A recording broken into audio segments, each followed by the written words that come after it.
Assalamualaikum warahmatullahi wabarakatuh. Alhamdulillahirrabbilalamin. Wassalatu wassalamu ala sayyidina Muhammad sallallahu alaihi wasallam. Rabbi syrah lana sudurana wa yassir lana umurana wahlul 'uqdatam min amsilatina yafqahu aqwalana. The Honorable Mr. Muhammad Rahmanan as the lecturer of this course and all of my beloved friends.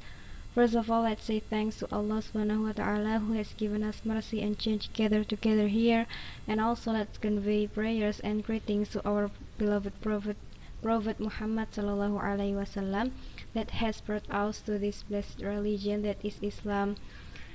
Um, on this nice occasion, me Rahmatul Azizah Zaituni as the presenter will deliver a material about bakhil and israf. Okay, next slide. This is the table content of this presentation. The first is the definition of bakhil, and the next is the negative impact of bakhil, and how to avoid character of bakhil, how to treat the nature of bakhil, definition of israf, the negative impact of israf, how to avoid character of israf, and how to treat the nature of israf.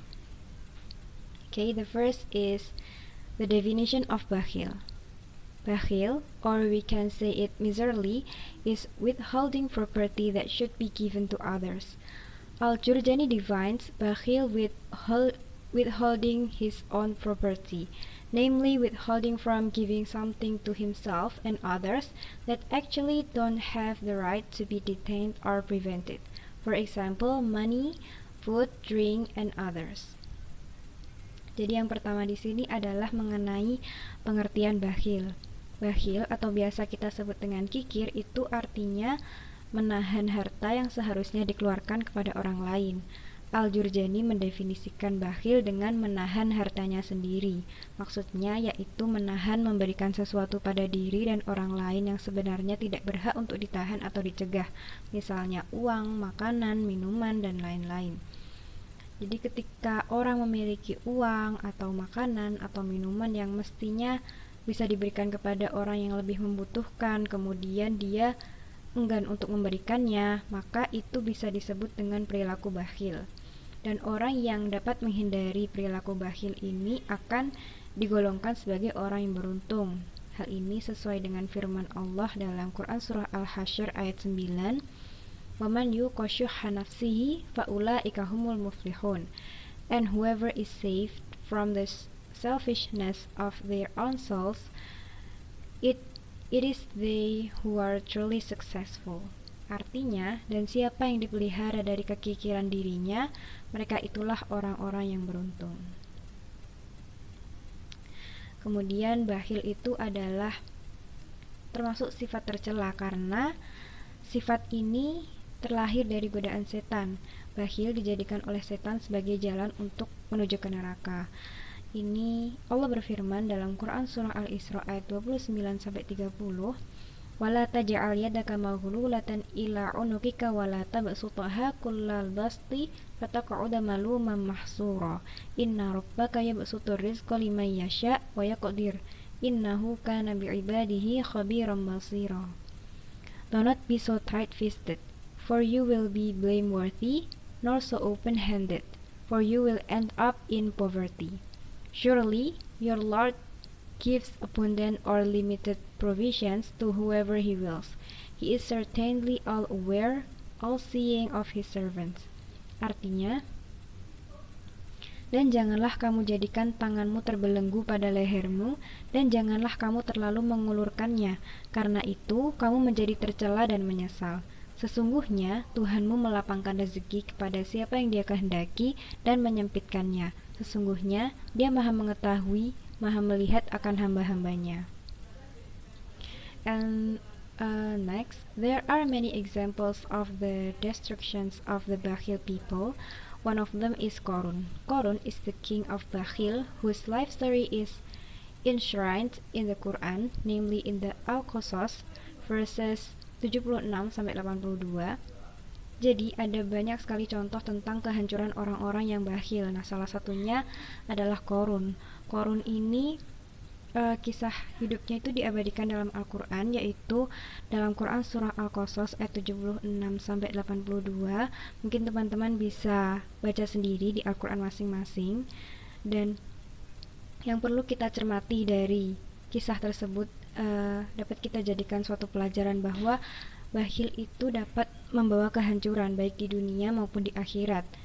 Sifat bakhil itu muncul diakibatkan kecintaan yang berlebihan terhadap dunia dan kurangnya keyakinan terhadap kemuliaan Allah, sehingga dia itu lebih kagum terhadap dirinya sendiri dan tidak mau percaya bahwa semua nikmat itu sebenarnya datangnya itu juga dari Allah, seperti itu.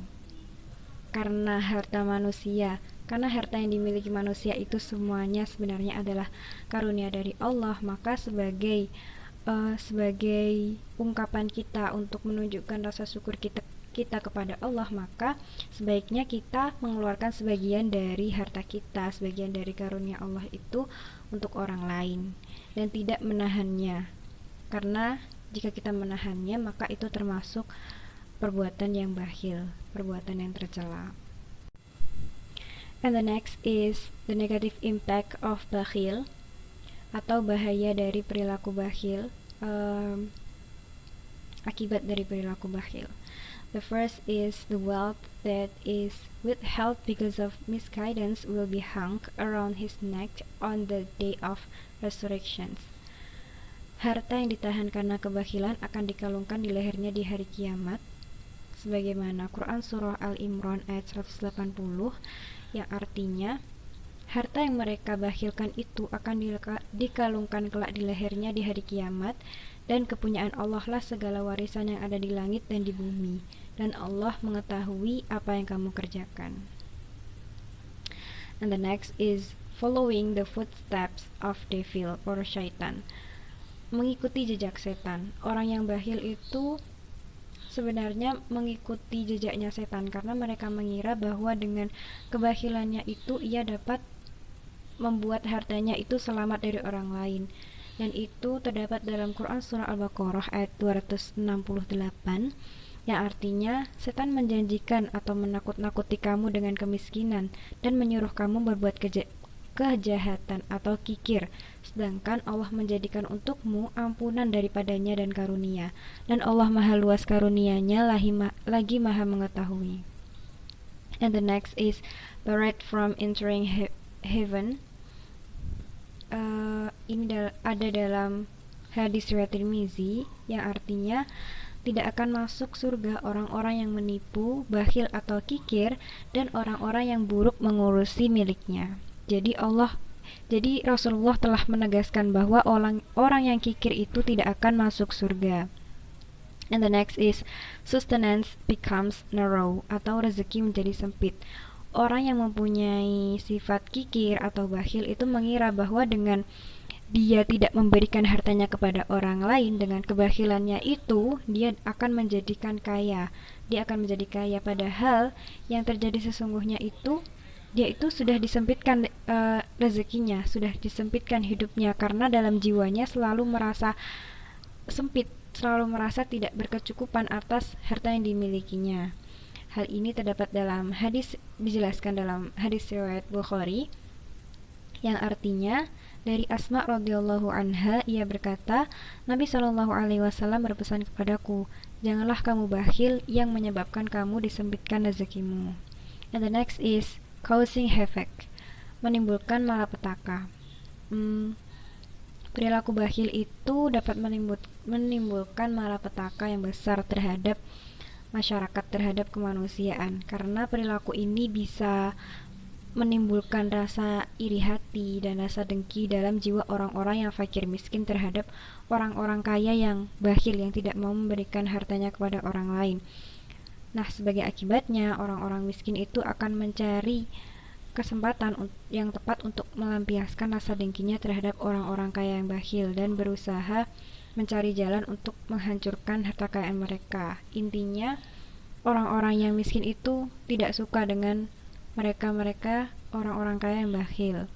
Sebagaimana yang terdapat dalam Quran Surah Al-Lail ayat 8-11 yang artinya, dan adapun orang-orang yang bakhil dan merasa dirinya cukup serta mendustakan pahala terbaik, maka kelak kami akan menyiapkan baginya jalan yang sukar dan hartanya tidak bermanfaat baginya apabila ia telah binasa. And the next is about avoiding character of bakhil. How to avoid character of bakhil. Saya di sini memberikan dua cara ya. The first is instilling the belief that everything belongs to Allah. Bagaimana cara menghindari perilaku bakhil? Yang pertama yaitu menanamkan keyakinan bahwa segala sesuatu ini milik Allah. Ketika seseorang sudah merasa bahwa segala sesuatu yang dimiliki itu milik Allah, maka ia tidak akan merasa memiliki terhadap bendanya. Apabila seseorang itu sudah diluaskan rezekinya oleh Allah, maka ia akan merasa terdorong untuk mengeluarkan hartanya, merasa terdorong untuk bersedekah gitu, sebagaimana yang terdapat dalam Quran Surah Ali Imran ayat 109.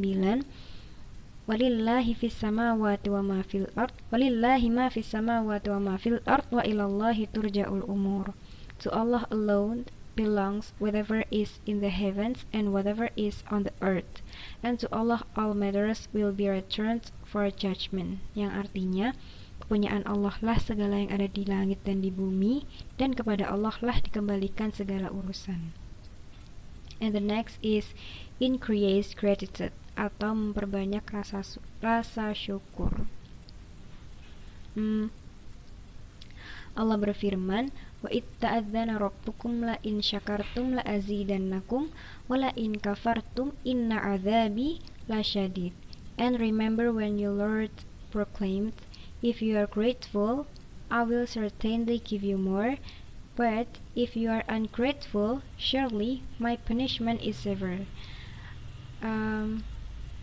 Jika seseorang itu sudah mensyukuri nikmat, maka Allah akan memberi nikmat tambahan yang lebih baik. Namun apabila orang itu mengingkari nikmat Allah, maka mereka akan diazab oleh Allah dengan azab yang pedih.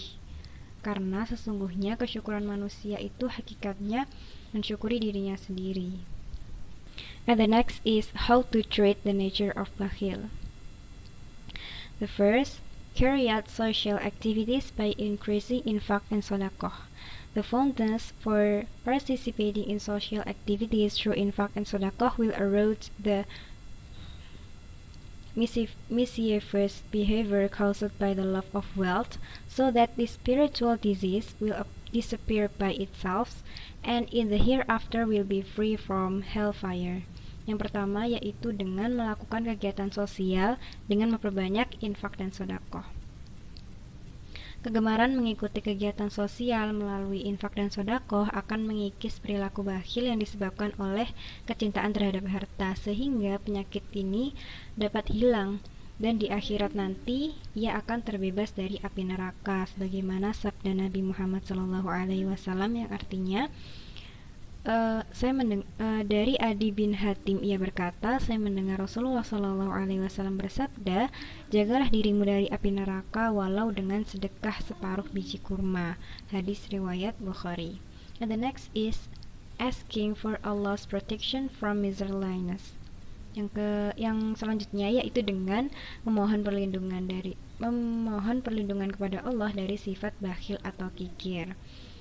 The following is a prayer that contains a request that we avoid heart disease, namely being bakhil and greedy, which is a very dangerous disease. Nah, berikut ini ada doa yang berisi permintaan agar kita dapat terhindar dari penyakit hati, yaitu bakhil atau pelit, yang merupakan penyakit yang cukup berbahaya. Yaitu doanya, Allahumma qini syuhha nafsi waj'alni minal muflihin. Oh Allah, remove from me being stingy and greedy and make me a lucky person. Yang artinya, ya Allah, hilangkanlah dariku sifat pelit lagi tamak dan jadikanlah aku orang-orang yang beruntung.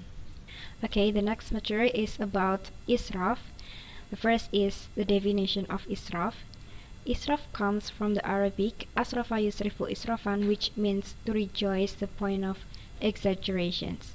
In terms of exceeding the limit or excessive, can be interpreted as an action that is carried out by someone outside the fairness or propriety.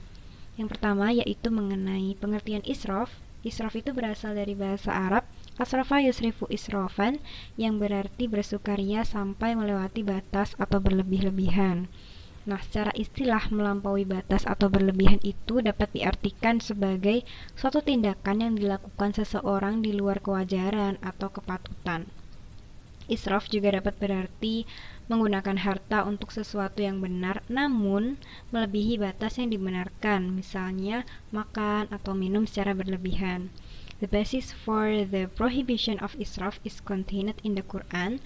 Dasar larangan israf ini terdapat dalam Al-Quran, yaitu Quran Surah Al-A'raf ayat 31 yang bunyinya, Ya bani Adam khudhu zinatakum inda kulli masjidin wa kulu washrabu wa la tusrifu innahu la yuhibbul musrifin.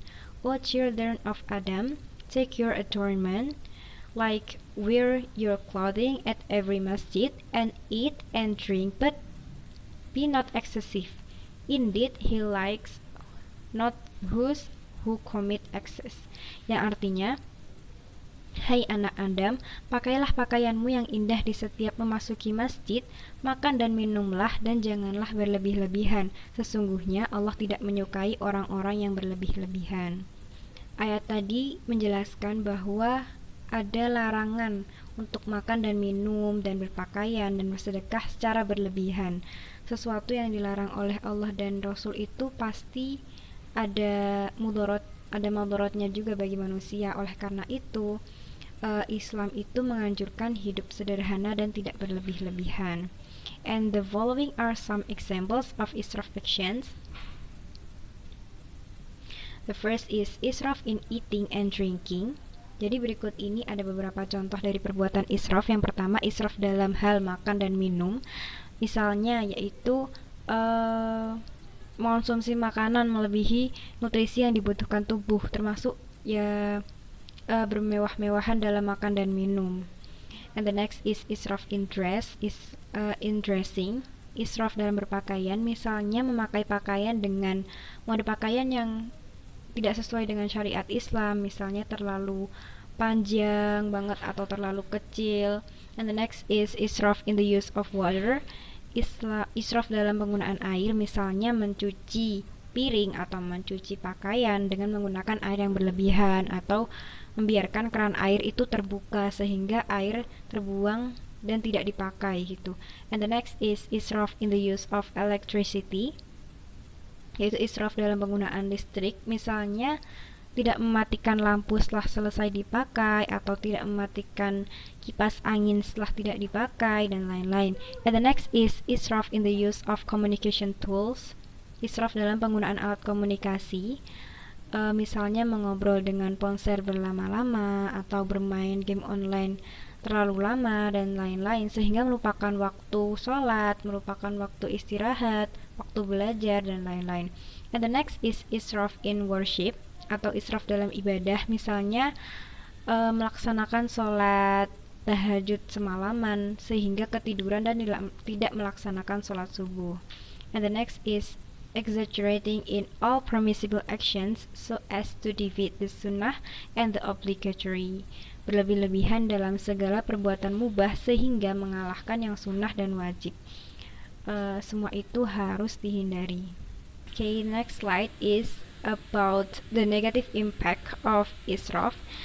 Allah gives sustenance in the form of wealth, age, opportunity, etc., so that it's used according to its benefits and in a reasonable dose.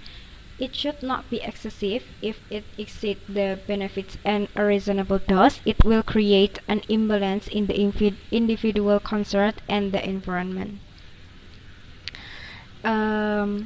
Perilaku israf ini kan merupakan suatu perwujudan dari sikap ingkar terhadap nikmat Allah ya. Karena Allah itu memberikan rezeki yang berupa harta, usia, kesempatan, dan lain-lain agar dipergunakan sesuai dengan manfaatnya dan dalam takaran yang sewajarnya.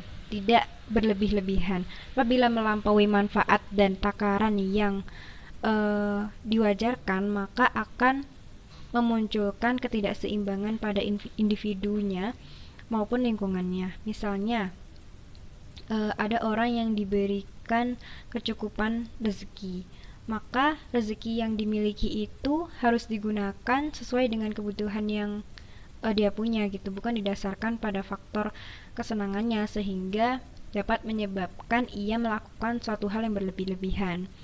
Misalnya, if humans consume food that exceeds the nutritional needs of the body, it will result in the emergence of various diseases.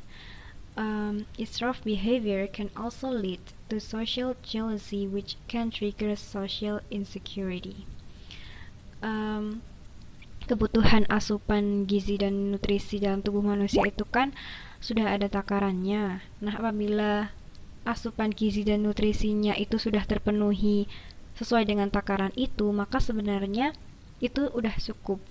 Jika manusia mengonsumsi makanan yang melebihi itu, maka tubuhnya itu dapat muncul berbagai penyakit.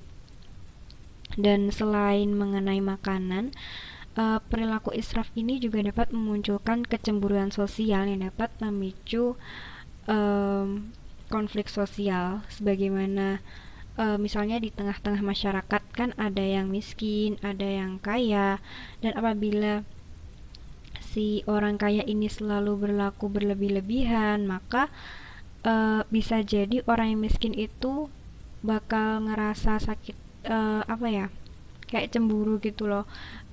Mereka juga ingin melakukan apa yang orang-orang kaya itu lakukan gitu, sehingga kerenggangan sosial itulah yang dapat memicu terjadinya konflik. Maka hidup sederhana dan peduli terhadap lingkungan kita itu sangat penting.